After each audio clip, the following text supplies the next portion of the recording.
Been reported this week that more women are delaying motherhood and having children in their 40s. The Office for National Statistics says that this is a growing trend due to more women focusing on their careers for longer and then enjoying a kind of prolonged adolescence before settling down and starting a family. So, when we all look back, what do we wish we'd not put off till later? And what do we determine not to leave any later than right now? OK, well, motherhood. Yeah, it's the biggie, isn't it? It's the big one because, you know, we're taught that we can have everything. You can have a career and you can pick and choose when you become a mum and all the rest of it.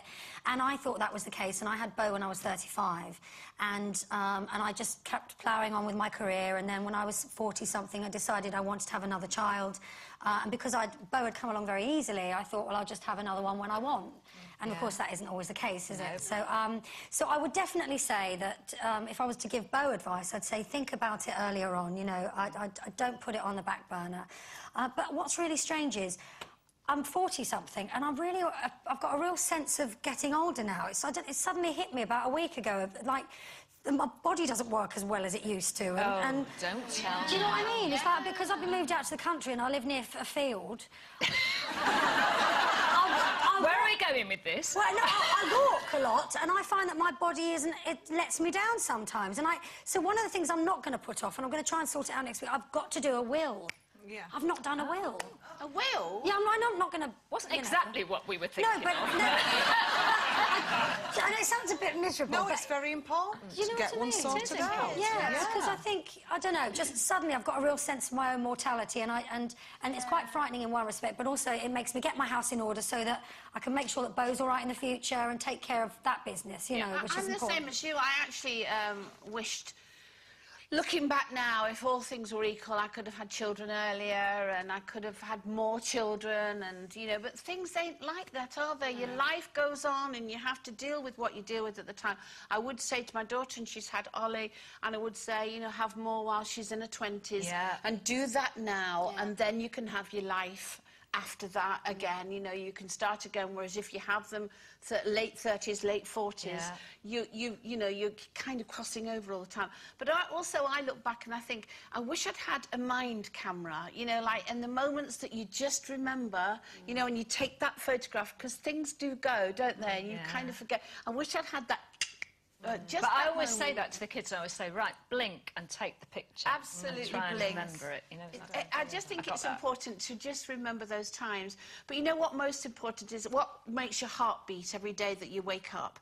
And it's my Ollie and my Keely. And I think that, you know, and all my family. And I think you just have to grab those moments. Not lull to back in the past. That past is gone. It's gone. Just take everything now and remember that you didn't remember. Yeah. And have it now and go, let's take this and just be excited about it all. And it's lovely, all of that. But what you're saying, I say exactly the same to my daughter. Have them young, love. Have them in your 20s. Or even earlier. And I'll look after them, don't worry. Granny Carol will be there. But you're absolutely right. You know, particularly nowadays, the younger girls have all these pressures to be superwoman. You've got to be the most brilliant, you've got to be the most beautiful, you've got to be the thinnest, you've got to be the funniest, you've got to have the man with the biggest car and other things. I'm glad you said car you know, and so on and so forth. So when I was going through all of that, I had to provide, and my mum and I, Jean, lived together. And so Mum and I kind of provided for each other, and then I started providing for Mum, then I had the kids providing for my kids, and there's, like, extended family and all of that. And now, I haven't stopped at all. I'm 50 later in the year, and I just think, right, I've had enough of that now. Everybody's looked after, everybody's careful. Now, I'm going to do all the adventures that I should have done in my 20s. So I'm going wing walking. I'm going to learn to scuba. I'm going to learn how to sail. I'm going to do so much more travelling than I've ever done before. And I'm going to do all of that stuff now before it's too late. So that's what I do. You see, I'm listening to you three, and do you know what? I don't regret one thing. And I don't regret having kids. Because I'm listening to you and you're saying, oh, I wish I'd have had this, I wish I'd have done that, I wish I'd have had these earlier, I wish I'd have done that. Because I haven't had kids, I've been able to learn to scuba dive. I've been parachute jumping, and I've done everything that I wanted to do, you know, and I've done it all. And now, I can relax and enjoy my life a little bit more. Don't you want to come doing it with me, then? No, I'm going to sit in my garden for a change. With your brassicas? Yes. With your brassicas? With my brassicas. Oh, do you know, I don't want to do anything. I just want to sit in my garden and grow my own veg. Yeah, and then, I'm not going that far. I'll still nip to Superman. And you've got eggs. All right, I'll leave you two in your gardens. So.